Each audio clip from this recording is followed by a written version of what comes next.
My name's Adele Onyango and welcome to another episode of Legally Clueless. No, seriously, I have no clue what I'm doing, but I'm pretty sure I'm not the only one. Hey you, welcome to episode 234 of Legally Clueless. I'm so glad that you're rocking with this podcast. If you are an OG member, got so much love for you. If you are new to the fam, welcome. Audio episodes like this go out every single Monday. And we do have a video series and a tour series that you need to check out. Just head over to legallycluelessafrica.hustlesasa.shop to watch more amazing African stories, as well as keep up to date with our workshops and events. And speaking of events, I'm so excited about this particular group therapy session that is coming up because it's one that I think I'm a benefit from.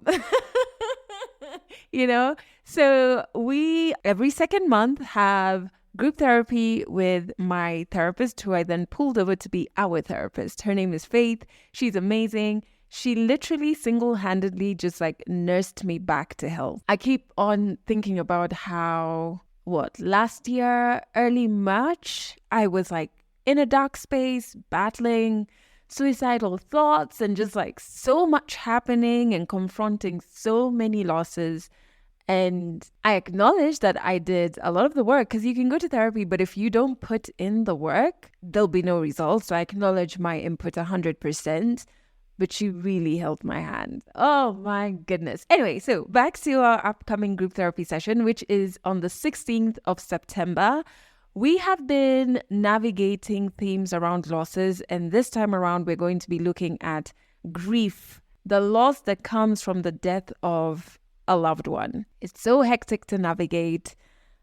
It's something my goodness, I've gone up and down with when it comes to navigating grieving my mom. And now as I work on my daddy issues, for lack of a better term, even navigating my grief for my dad, which I kind of just skimmed over in my life, And so that's why I say I'm really going to benefit from this.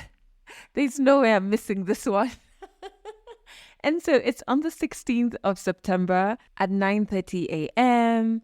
Tickets are 1,500 bob. We do not sell tickets at the door for any of our events. And being group therapy, we have a limited number of tickets. As I'm recording this, we have 15 spots left. Yeah, so you need to grab your tickets ASAP. I've put a link to how you can do that in the show notes, or you can just go to legallycluelessafrica.com. I really hope to see you there. It's been such a wonderful journey being able to every second month have a group therapy session this year. So this should be our second last one, if I'm not. Yeah. Oh my goodness. The year's already ended. Anyway, grab your tickets. I hope to see you there. Let's change things up and jump into Song of the Week. So I did tell you last week I was going through Labyrinth's album to see what songs I loved from there. Weirdly enough, only one, which I feel so sad about. And it's not even the one that I'm going to share with you this week, because I still need to re-listen to it. I just haven't had the time. But only one is really standing out to me. It's really sad because I love his music. So I'm just what the hell? I'm meant to fall in love with all the songs. Anyway, I will re-listen to it and hopefully share that song next week. But the song I want you to check out this week is by Annie. Oh my goodness. And I stumbled on this song because I haven't really done a deep dive into her music. She's a chick who did Peng Black Girls. Maybe you saw that song. It kind of went viral. But this other song is called Charge It. It's so smooth. When it comes on, I'm just oh, yes. It's like what I used to say a couple of episodes ago. Those songs you listen to that feel or sound like the feeling of putting shea butter on your body. I swear I got it from this song. That's why I just threw Labyrinth out. So anyway, I'll put a link to that particular song in the show notes. Please check it out. So I decided this week to do something different. I don't know. I just feel moved to do this. I can't explain why, but it feels right to do this. And so I'm just calling it a catch up of sorts. I feel like I've been going through a lot of awakenings and realizations that I haven't had the time in terms of like episode space to really go in depth and share with you. So I want to do that with you. I want to go through like 4 things across the last couple of months that I've been experiences or changes or things I'm trying to heal from. And I wanted to just share these with you. And in this episode, you and I can just chill and kick it as you listen to this, and hopefully you share your feedback with me on our Instagram page, which I haven't shared, which is Legally Clueless Africa. There's a link to it in the show notes. But anyway, the first thing is I've come to the realization over the last couple of months that I had really underestimated how my dad being physically abusive to my mom affected me. And I think, I don't know where you are, but at least for a good chunk of Kenya, we normalize homes with absent fathers, violent fathers. And because there's many of us who grew up in these households, if you're in my age bracket, I'm 34, it becomes so normal that you think it doesn't affect you. And I'm not saying only like a physically abusive dad, but even an absent father, you know what I mean? Or emotionally abusive father, or one who maybe abused the kids and not the mom, or maybe it's the other way around where the abusive parent was the mother. Either way, we normalize these things. So we think that those environments don't affect us. So basically, I've realized just how deep a dad wound I have. I really thought I never gave a damn about like my dad's abusive ways. And I rationally knew his behavior had affected me, but I figured I could rationalize my way out of any trauma or lasting effects, you know? So even in therapy, I would literally like tell my therapist to focus on other traumatic experiences that in my head were higher up on the list of things that have affected me, you know? So rape or death of my mom, etc. So it's only now that I'm doing intense work in figuring out my father wound. And a father wound is a thing. Like, I'm not a psychologist, but I did get this definition to share with you just so that you can start thinking. And if you have access to a therapist, it would be nice to explore this if maybe your upbringing is similar to mine. A father wound is another term for father absenteeism, when a person's father is physically absent, emotionally distant, or an abusive, negative, or overly critical character. It can have long-term consequences for the individual. That last part, I was just like, yeah, not me. But imagine it's me.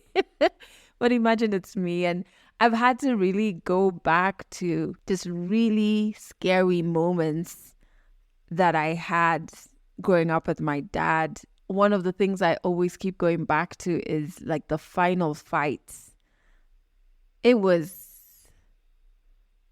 terrible. There were moments in it where my dad was like chasing my mom with a weapon. And no matter how hard I try to remember what was in his hand, I can't see it. You know, one of my sisters is chasing my dad to stop him, and I'm just frozen.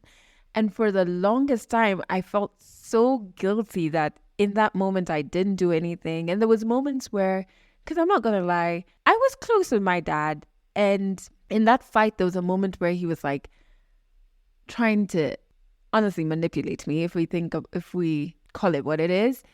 Like basically trying to say, look what they're doing to me. And I still was so frozen, you know, and so I've had to go back to, and that's just one, I've had to go back to those instances and just kind of like acknowledge that I was a child, you know, acknowledge that those things affected me so that at least we have a starting point.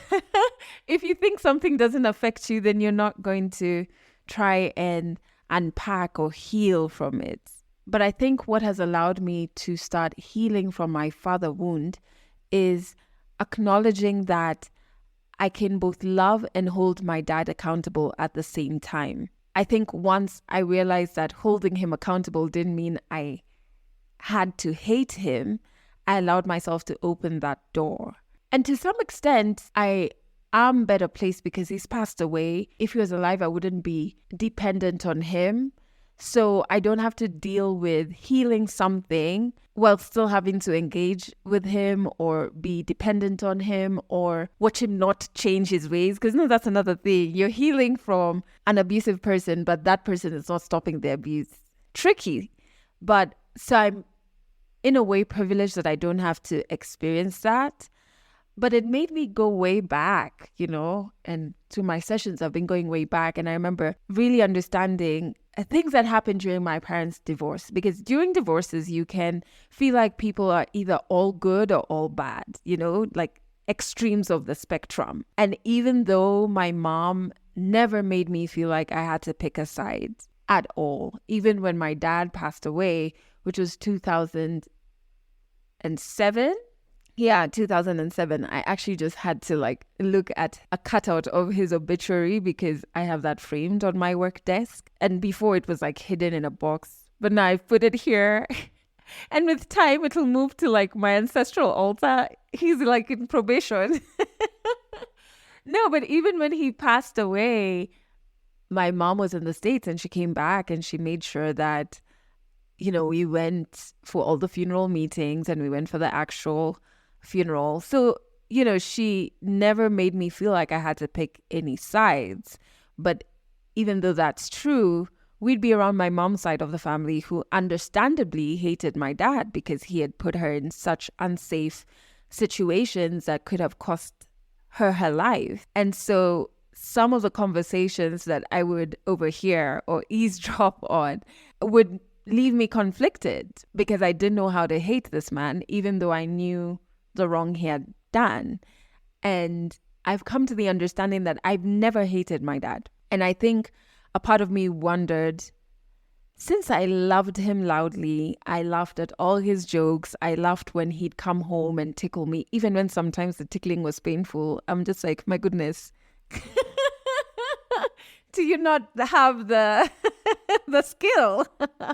I would still laugh. I was always so ecstatic when he brought me dodgy ass gifts. I still remember this one super shiny silver vest he brought me and he was so proud of himself.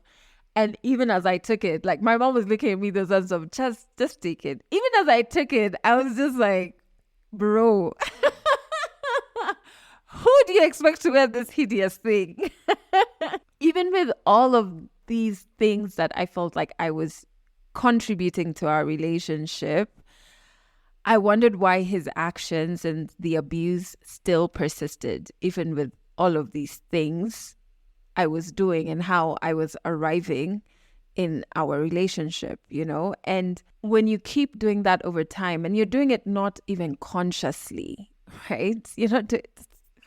What makes it so wild, you're not doing this consciously, but because you're doing it repeatedly, what happened to me is there's some trauma-informed character traits I picked up from that period of my life. This came to the surface in therapy. Part of my people-pleasing came from, past tense, because that bitch is dead, came from back when I was younger. So I would try and regulate my dad's emotions and please him by the way I was arriving in our relationship, which is wild to think about. As a kid, you adapt to your environment. So I would do these things that I mentioned earlier. I would perform and be the clown. I think I've mentioned the character traits kids in abusive homes take on a couple of podcast episodes ago, but I was a clown, the person who puts on a performance or a joke or whatever to kind of distract from the abuse. But back to, a big part of my people pleasing came from when I was younger, trying to regulate my dad's emotions. And I did this so I could ensure that his mood remains happy and not violent. And I think there were undertones of thinking I can do that in all relationships going forward. It's a skill I learned when I was It's a survival tactic I learned as a kid, and I carried it going forward in all relationships, be it with family, friends, romantic partners. I am people pleasing without you even asking me to do it. But I'm doing it because I learned that was how to control the other person's mood and essentially keep me safe. That's what the younger me was doing when it came to my dad. I was trying to keep me and my mom safe. And this one survival tactic, first of all, it never worked. My dad stayed abusive. And even more than that, this survival tactic cost me my identity.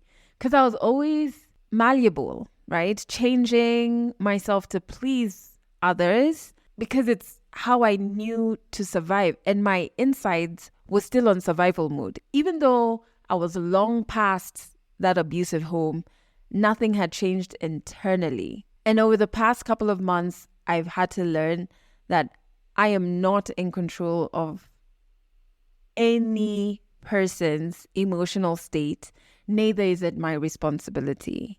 I've also acknowledged that I am not in any danger. Not anymore. We left that such a long time ago.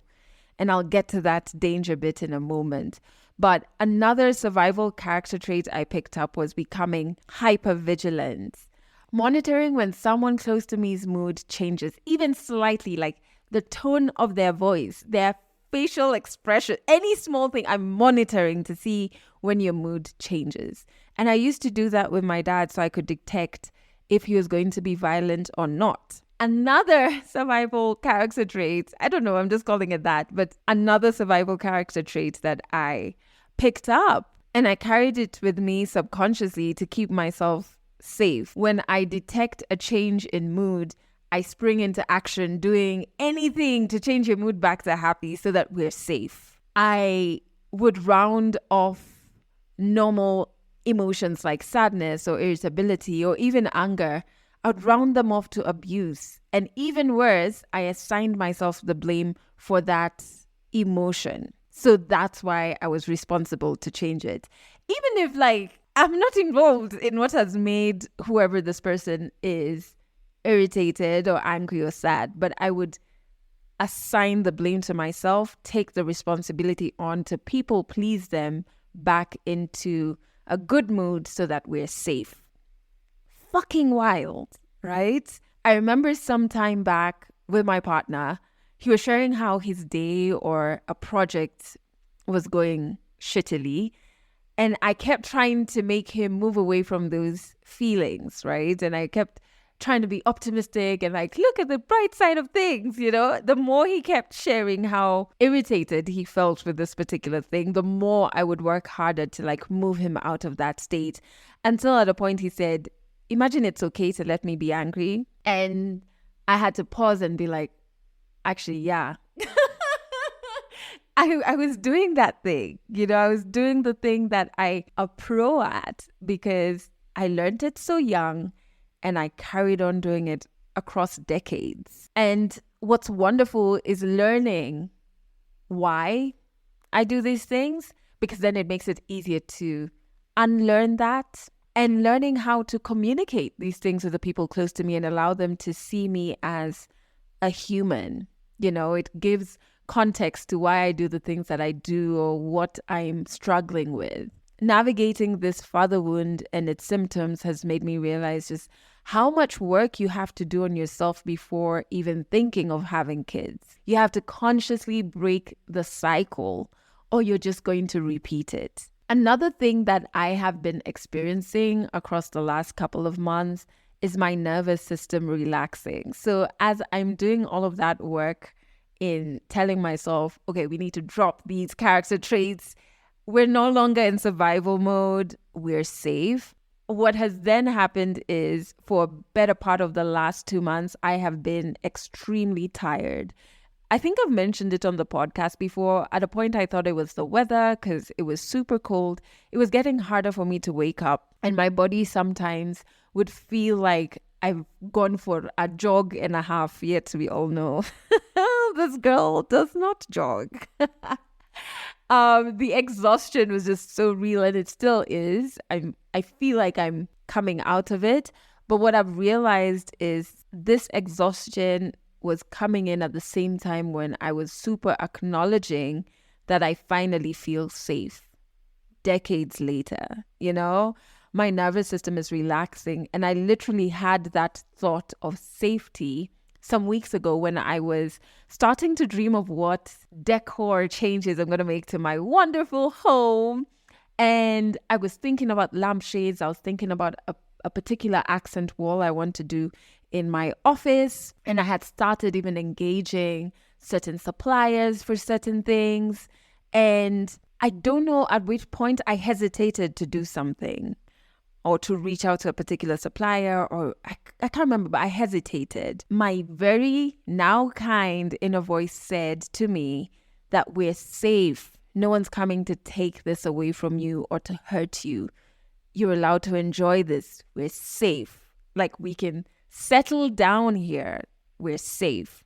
This is yours. And oh my goodness, it felt so good. And of course, I'd be exhausted. My insides have been on survival mode for decades. There was a corner of them I wasn't even trying to heal. I wasn't even aware there was a broken corner to them. I had convinced myself these survival character traits were needed because when I was younger, because of my dad, but as an adult, because the world is unsafe and that people are out to hurt you, which is not entirely untrue, because they are people who do bad things and I will get hurt.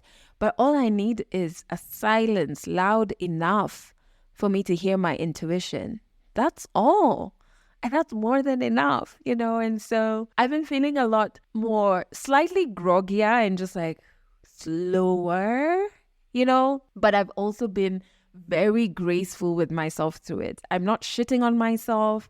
I'm just like, I hear you. I understand why you're feeling like this. Let's go at your pace. Let's go slower today. Let's have less things on our to-do list. Let's not schedule too many meetings. Let's reject some meetings. Basically telling myself, hey, listen, I'm going to work around you. Don't feel bad. You missed that deadline, ask for an extension. Someone wants something done in 2 days and previously you could deliver it in 2 days. Not right now. Ask for a longer time period. There's nothing wrong with that, And so just being graceful with myself and allowing myself to rest my insides. The third thing I want to share is, I think I've talked about this one, Kidogo, a bit in previous episodes, but not in depth, is how I'm getting super comfortable in receiving love. And I think for so many years, I believed I was less than, and that coupled with the aforementioned people pleasing, I didn't know how to receive love or kindness. Like, I always was skeptical. I was just like, you want to trap me into something, or it means now I have to people please you more. There has to be a balance. I'm taking score. This person has loved me 60%. I must now love them 120%. You know what I mean? I have now been opening myself up more to receiving love and kindness. And this is not only in my personal life, but also in terms of my business life. I have had, in the past 2 months, an organization come in and fund 70% of an entire project we did, just because of how I've supported their work in the past. And it really took me aback. I remember even having dreams about it, like waking up in a sweat or in a panic, like, I think they're going to ask more of me, or I need to do more for them because they've done ABCD. When really this organization, there was nothing like that. They were just saying, thank you, we believe in your dream, we believe in your projects, and we believe in your business. And so this is our contribution to it. Can you imagine that? I've also had another organization absolutely refuse my payment for particular services. And I was so confused. I was just like, please just take my money, just take it. And they said no, because I've supported their work in the past. And that's in my business life. In my personal life, it's been so beautiful. I have had, before I even get to people in my inner circle, just even at Legally Clueless Live, one person came all the way from Nakuru. Remember Lionel? He's been on the podcast before. And he brought me potatoes again, which are my favorite thing ever, and some more gifts. Do you know how touching that is? It's just kindness from somebody who owes me nothing, in the sense that, not that you should only do kind things for people who owe you something, but like, it felt so good to be seen on that level, you know? I have a friend, she's in my inner circle, and she sends me the most wonderful voice notes. I love waking up to them. Like now I see she sent me like 4. I love waking up to them because I listen to them as I would a podcast. And I was really busy for a few weeks right before our live show, and I wasn't responding immediately. She'd send them. And she just kept sending them and sending messages and giving me updates of her life and sending me good energy. And in a couple of the messages, she would say, I love you so much. And all of that really melted me because I've always wanted such a friendship. I love words and I love hearing words of affirmation. Is that what they call it? I love hearing those words. And I've just always wanted such a friendship. I don't want to cry. I just always wanted such a friendship. And I was telling my best friend about this the other day and thanking her for how well she loves me. And she said, well, you love me too. And that was another moment where it's one of the first times I feel seen, like truly seen in a friendship, not judged. And I remember my best friend once, I stayed with her for a week, and randomly one time she just gave me a hug. That's another thing. I like touch. I think I like all those what are they called? Love languages, all of them. But I love touch and unprovoked. So I was telling her the other day, like, you gave me a hug. No one had died. I wasn't sad. I hadn't just arrived at your house. We were just chilling and you just wanted to show that you cared for me and you gave me a hug. I truly feel seen in my friendships, in my relationships right now. I recently panicked that I would lose all of this love because that's what you do when you've experienced trauma. You're waiting for the other shoe to drop, or abandonment traces can lie to you because this happened in your childhood and something was yanked away from you, that everything you care about will be yanked away from you as well, inevitably. And so I panicked and I thought I was going to lose all of this love and this community I have around me. And I was like, do I have a community? Is it there? And I felt like I wasn't reciprocating enough. I slipped. My overthinking got the better of me. And my partner reminded me that I have always had and will continue to have a community that will take me as I am. Oh, let's move on to the next one because I am not trying to cry. I've also gotten very comfortable over the last couple of, months? Maybe just over a month. I've gotten so comfortable with being misunderstood. And I've come to the realization that as I heal, it feels like I'm morphing into a completely new person. And it's a comfortable journey for me because what is actually happening is I am coming back home to myself. I'm becoming me again, someone I've always been, my essential self. But people may have formed bonds with who I was masking to be before.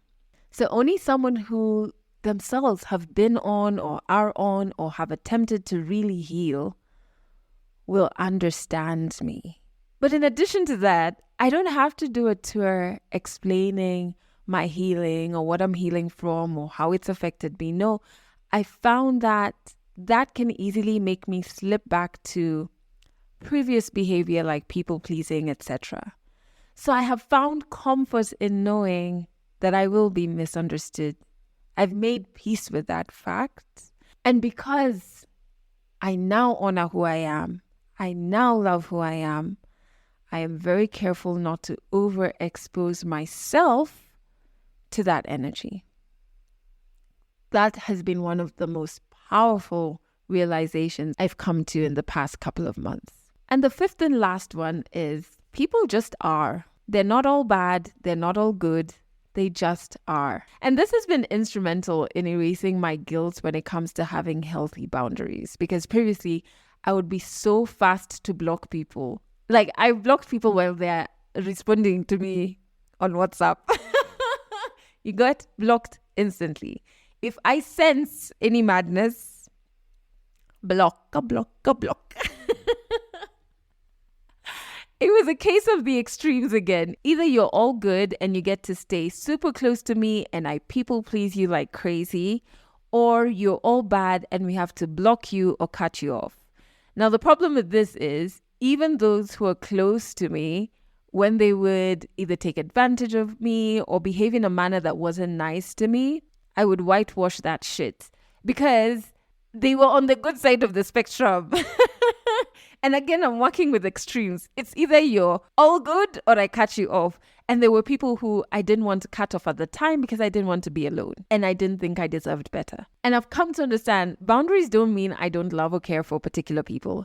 It means that I just see them as they are. I meet them where they're at. And because of that, I know what proximity, if at all, because some people will still get blocked, they will have to me. And I have recently gone no contact with a particular person because I hate how I feel when I talk to them. And it's clear that they only reach out when they want something and they're not going to change. A boundary is needed. And as I grow into a deeper understanding of who I am, of loving myself, I keep the spaces close to me sacred in honor of myself. And I understand that it's not my job to change people. And just because I don't do that work that is not mine, doesn't mean that I think they're bad. And just because I put up a boundary or move them further away from me or maybe even go no contact, it doesn't mean I think they're bad or that I hate them. It doesn't always have to be these extremes. It just means that because I see them for who they are and because I see me for who I am, they can't be in the sacred close area anymore. And so what I want to end this episode with is a wonderful TikTok video, because I follow like so many therapists on TikTok. But there's this particular guy who spoke about boundaries, and I just thought, oh, I have to share this with you. I have to share this with you. So that's what I'm going to leave you with. I hope you enjoyed this little catch up. And I hope you remember to grab your tickets to our next group therapy session. I think how therapy is it? Illuminated things for me. Make sure you check out the link in the show notes that gives you more details on it. The theme is navigating grief that's caused from the death of a loved one. Maybe you're not navigating that, but we would really appreciate it if you share it with people who you know may need that help. Yeah, it's on the 16th of September. It's coming up and we only have 15 spots left. So if you do want to come, you may need to get your tickets quickly. All right, I'm going to end this episode, as I said, with this wonderful quote on boundaries. When you set a boundary with someone who is comfortable neglecting you, they will always take that as a punishment. The immature partner or family member isn't concerned about why you feel the need to set a boundary, which is usually because you feel abandoned or disrespected or exhausted from overgiving. They don't care about any of that. The only thing they care about is how your boundary is going to negatively affect them, as in they will no longer be able to do whatever they want with no consequences. So they'll say things like, "What's wrong with you? Why are you acting like this?" Or "I knew you never loved me," because they want to bait you into a fight. And you know what? Past you might have taken that bait. But now we know there's no point in arguing with someone who's committed to misunderstanding us, right? There's no point in fighting with someone who has no interest in our health, our limits, or our boundaries. Because the sad truth is, no one is coming to save us. We have to be the first to respect and advocate for our needs and boundaries, even if they won't. And we can still do that with kindness and gentleness, but also with assertiveness, because at the end of the day, it's our job to know where our lines are, what we're comfortable with, and what we unapologetically need in our relationships to feel valued and safe. That's not being needy. It's being honest and self-reflective and emotionally mature. And it protects us from people who aren't capable of what we deserve. And sadly, when we value and prioritize our needs, just like we've generously prioritized theirs, it will cause some relationships to fall apart because the glue that was holding those together was you abandoning yourself. And yeah, it still hurts when they leave, but we have to remember we were willing to do the work. They weren't. Healthy boundaries only threaten unhealthy relationships. That's it for this episode of Legally Clueless. You can share this podcast with your friends. You can keep it for yourself. I'm not judging. Just make sure you're here next week for the next episode.